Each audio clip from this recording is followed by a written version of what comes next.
In this series of videos, we're going to be talking about drawing Lewis structures, which are representations about how elements are bonded to each other. There are two different categories of Lewis structures. The first of which we're going to be talking about in this video are Lewis structures for ionic compounds. Regardless of the type of compound, all Lewis structures contain the same information.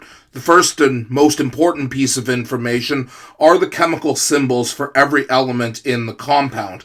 Next, we need to look at how these elements are bonded to each other. In this case, since we're looking at ionic Lewis structures, we don't look at bonds so much as we look at the charge within the ionic compound. And to simplify, compared to electron configurations, the only electrons in Lewis structures that are shown are the valence electrons, of which there are two types. There are lone pair electrons, which are only contained by a single element, and then there are actual covalent bonds, in which case electrons are shared. In the case of ionic Lewis structures, we won't be dealing with bonds because they generally don't occur in ionic compounds. When talking about Lewis structures, the easiest way to talk about how they're drawn is to write out the steps and then go through a couple of examples of how to draw ionic Lewis structures. So that's exactly what we're going to do. So the first thing we need to do is to draw the Lewis structures of all of the atoms that the compound is made of. During this time, we also need to count the total number of valence electrons to see how many electrons we're working with in the structure. In certain situations where we're dealing with polyatomic ions, we also need to consider the charge of the molecule in order to account for any electrons that the polyatomic ion has lost or gained. After we've done this, we need to find what we call the central atom of the structure, which is the atom that goes in the middle of the structure, which is always the atom that contains the most unpaired valence electrons.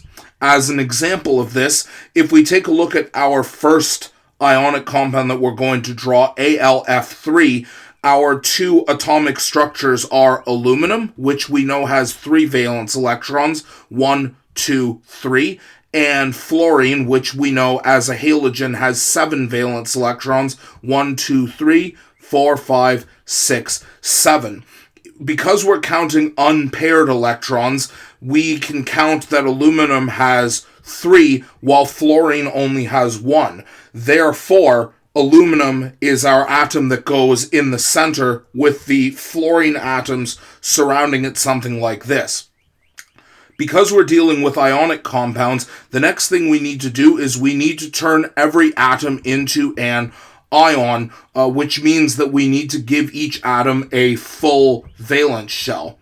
Now, depending on whether you're dealing with a metal like aluminum or a non-metal, this either involves losing electrons or gaining electrons. So, in the case of aluminum, because it's a metal, losing 3 electrons to gain a full outer shell is easier than gaining 5. So, if it loses 3 electrons, that means aluminum is going to have a charge of positive 3.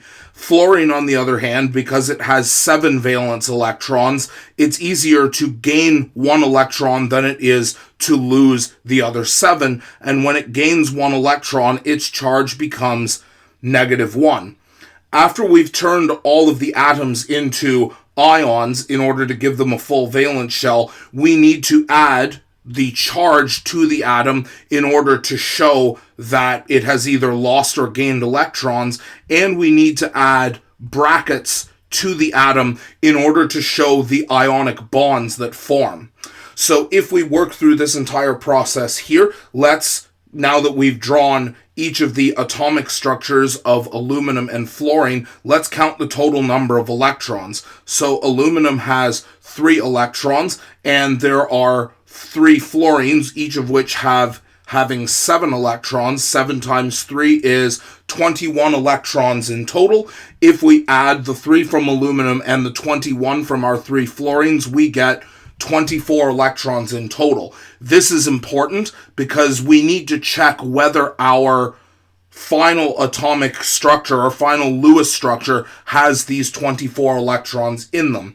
So aluminum is, as a metal, is going to lose these 3 electrons here. So let's draw it with no valence electrons here. Let's add brackets to show that this is an ion, and add a positive 3 charge to show that it has lost 3 electrons. Where did those 3 electrons go? Well, we know that fluorine wants to gain 1 electron each, and there are 3 fluorines, so aluminum's 3 electrons are going to be taken by fluorine, and that gives each of our fluorine ions a full valence shell. Let's put brackets to indicate that it's an ion and add the charge here. And then if we do this for all 3 of our fluorine ions,